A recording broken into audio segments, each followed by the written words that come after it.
Professor doctor Deepak Singh, allied science specialist. आज एक topic deal कर रहे हैं जो कि ऑब्स्टेट्रिक का एक बहुत ही important topic, fetal well being. Fetal well being का पार्ट 1 फीटल वेल बीइंग हम बता चुके हैं, जिसको हम बोलते हैं वायबिलिटी FWB। वायबिलिटी का मतलब बताए थे हम, जिसे पार्ट 1 बताए थे, जो 8वें वीक में कराते हैं, जिसमें यह देखना होता है हमें कि जो फीटस है, जो एम्ब्रियो है, उसकी इम्प्लांटेशन कहाँ पे हुई है, उसमें फीटल पोल है कि नहीं है, उसकी ग्रोथ किस ढंग से हो रही है, उसका जो पोजीशन है वह कहाँ पे है। तो इसकी वह जो बताए थे हम, इसको बताए थे वायबिलिटी फीटल वेलबींग बोले थे। ये फर्स्ट फीटल वेलबींग होती है, फर्स्ट पार्ट होती है।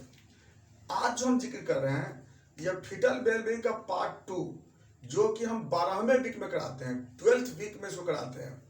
इसको किस लिए कराते हैं? इसलिए नहीं कराते हैं कि 12वें वीक में सेक्स डिटर्मिनेशन कराना होता है, नहीं। हम लोग का मेन इंपॉर्टेंस होता है जिसका नाम है nuchal translucency fetal wellbeing. Nuchal translucency scan कहते हैं। इसका मतलब जब न्यूक्ल का होता है, मतलब गर्दन के पीछे के पार्ट को बोलते हैं, वहां के पार्ट के थिकनेस को देखने हैं, वहां पे जो फ्लूइड एक्यूमुलेट होती है उसके कंडीशन को देखते हैं, कितने फ्लूइड वहां पे एक्यूमुलेट है। देखिए, तो वहां पे जो मेन जो न्यूक्ल जो थिकनेस होती है, उसको न्यूक्ल थिकनेस को देख करके और हम लोग वहां पे कुछ आइडिया लगाते हैं। इसका दूसरा नाम जो होता है ना, एंटी स्कैन भी बोलते हैं, एंटी स्कैन, है ना, एंटी स्कैन FWB भी कहते हैं, है ना। इसको हम लोग क्रोमोजोमल डिटर्मिनेशन फीटल भी कहते हैं। क्रोमोजोमल डिटर्मिनेशन FWB भी कहते हैं। इसको हम एक तरह से एक्सटर्नल फीचर स्कैनिंग टेस्ट भी कहते हैं, एक्सटर्नल फीचर स्कैनिंग टेस्ट भी बोलते हैं, स्कैनिंग टेस्ट। देखिए, इसमें क्या होता है कि हम लोग क्या किए हैं, इसको हम क्यों जांच करते हैं फीटल वेलबींग में, इसकी आवश्यकता क्यों पड़ती है? क्रोमोजोमल डिजॉर्डर्स को देखने के लिए।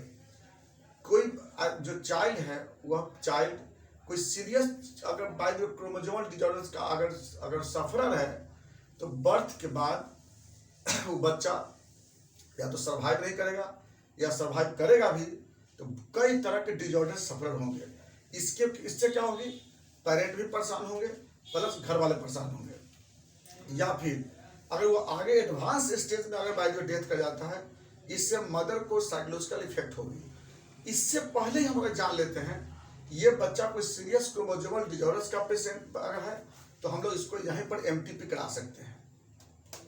तो मेनली जो इस स्कैन का सबसे बड़ा एम यह है, ट्राइसोमी डिजीज को देखने के लिए। सबसे पहला ट्राइसोमी डिजीज को देखने के लिए, जैसे हम जानते हैं, हाँ 23वां नंबर कल नहीं, ट्राइसोमी 23वां नंबर ट्राइसोमी जो होती है उसको टर्नर या टर्नर सिंड्रोम मोनोसोमी होती है, क्लिनेफेल्टर सिंड्रोम बोलते हैं, टर्नर मोनोसोमी होती है। तो उसमें क्लिनेफेल्टर सिंड्रोम को देखने के लिए, लेकिन यहाँ पे उसको जांच नहीं करते हैं हम लोग, इसमें ऑटोसोमल की जांच करते हैं। जैसे याद रखना है किस किस के बारे में देखते हैं हम लोग। सबसे पहला देखते हैं 21वां नंबर के लिए, जो कि 21वां नंबर ट्राइसोमी को डाउन बोलते हैं हम लोग, डाउन सिंड्रोम बोलते हैं।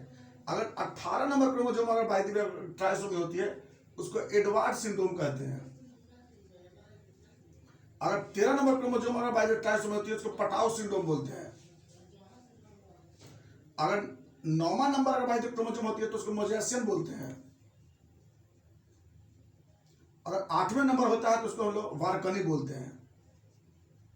देखिए, 21 नंबर को डाउन सिंड्रोम, 18 नंबर एडवार्ड सिंड्रोम, 13 नंबर पटाउ सिंड्रोम, 9 नंबर मोजेसियन सिंड्रोम, 8 नंबर वारकनी सिंड्रोम।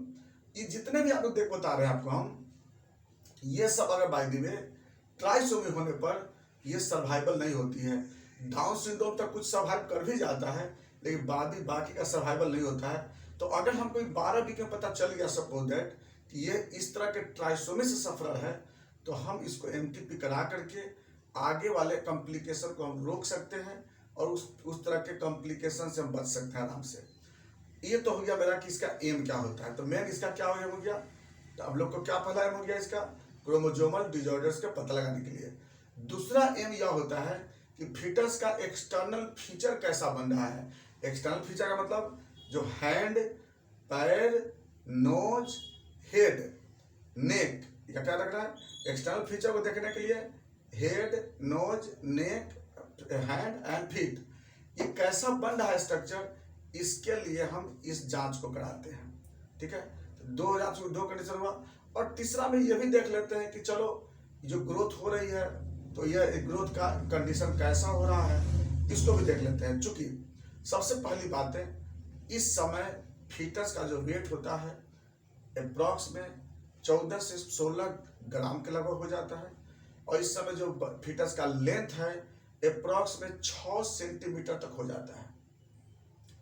एक अच्छा फीचर बन चुका होता है, कार्टिलेज जो होता है वो बोनी चेंजेस की तरफ होने लगता है, फीटल स्किन बनना स्टार्ट हो जाता है, हार्ट बीट जो होता है यहाँ से प्रॉपर डेवलप होना स्टार्ट हो जाता है, यहाँ पर वेंट्रिकल में सेप्टम बनना स्टार्ट हो जाती है, आई का डेवलपमेंट स्टार्ट हो चुका होता है। लेकिन ये सब हम लोग यहाँ पर नहीं जांच करते हैं, ये सब हम लोग पढ़ाएंगे, बताएंगे आपको अगले फीटल वेलबीइंग में 20वें में। तो मेन जो बात होती है उस पर जिक्र कर रहे हैं। यहाँ पर ऐसे भिसरा वगैरह होता है ना, सब भी बन चुके होते हैं।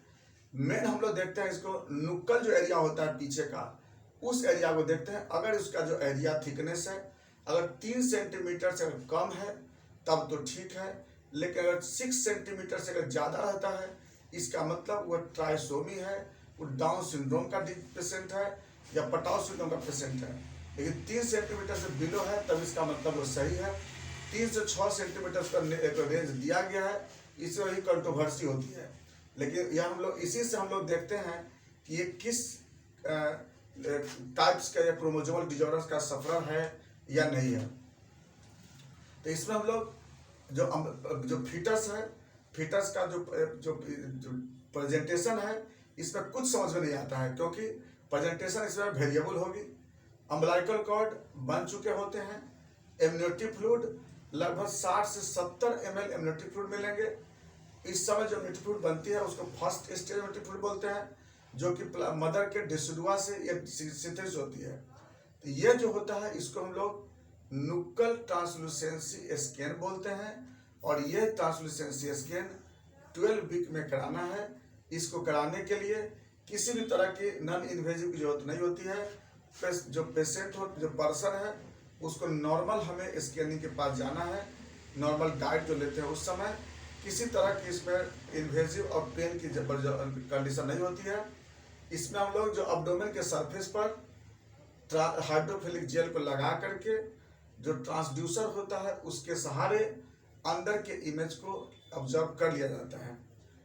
और इसमें जो फीटस है, फीटस का जो लाइव नंबर, ये सबको भी हम लोग देख लेते हैं। तो यह था आपको एक्सटर्नल फीचर के बारे में जानकारी। यह था MT scan fetal wellbeing part 2। हम लोग अगले वीडियो में चलेंगे फीटल वेलबीइंग पार्ट 3 या फीटल एनोमलीज बोलेंगे या उसको टाइफा बोलेंगे। इसमें इतना ही था, बाकी बातें फिर नेक्स्ट वीडियो में। थैंक्स।